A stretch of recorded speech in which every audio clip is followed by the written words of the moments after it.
Sunday,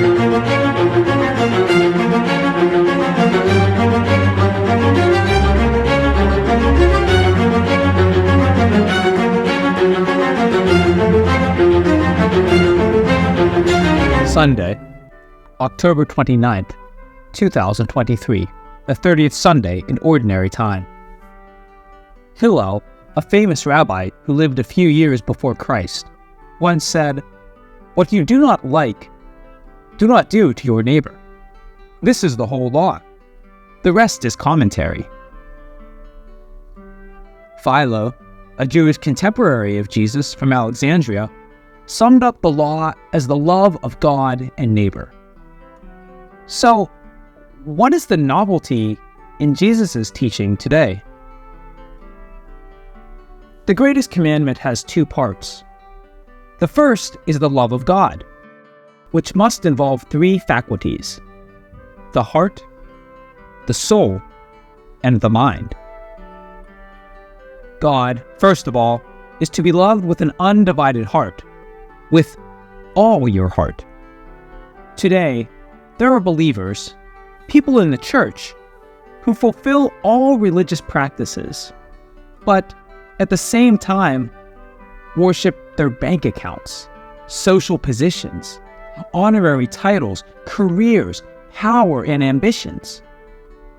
They indeed have a divided heart. They do not love with all their heart, as Jesus demands. With all your soul, or with your whole life.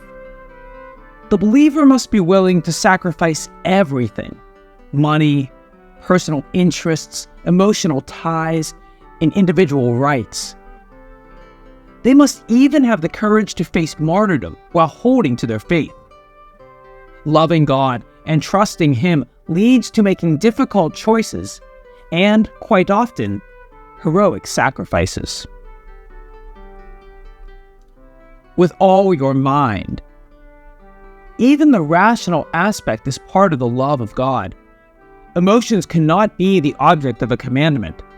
However, anyone who spends more time frivolously arguing rather than contemplating God, who gossips about celebrities rather than studying Scripture, who ignores the theological and moral issues of the day, who does not seek out the reasons for their faith, they are less involved in the love of God. After stating what the greatest commandment is, Jesus adds that the next is, really, also the greatest commandment.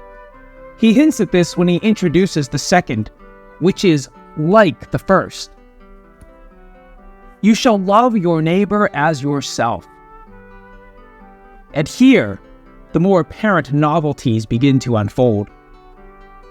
What Hillel put negatively, Jesus frames positively to his disciples.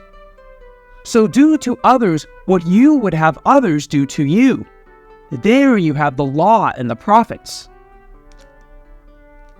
The concluding statement, the whole law and the prophets are founded on these two commandments. They should be taken as the criteria for evaluating every precept. All laws are good if they are an expression of love. They should be rejected if they oppose it, because they are a hindrance to the good of the people. Later, Paul and subsequent New Testament authors will reduce the two into one law: love of people. For the whole law, Paul reminds us, is summed up in this sentence: you shall love your neighbor as yourself.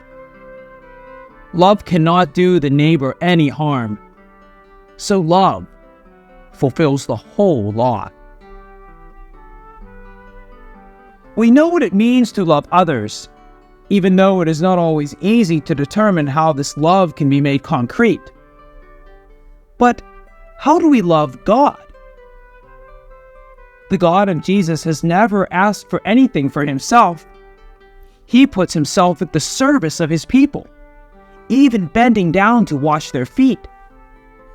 And he asks us to do the same. If such has been the love of God, John says, we too must love one another.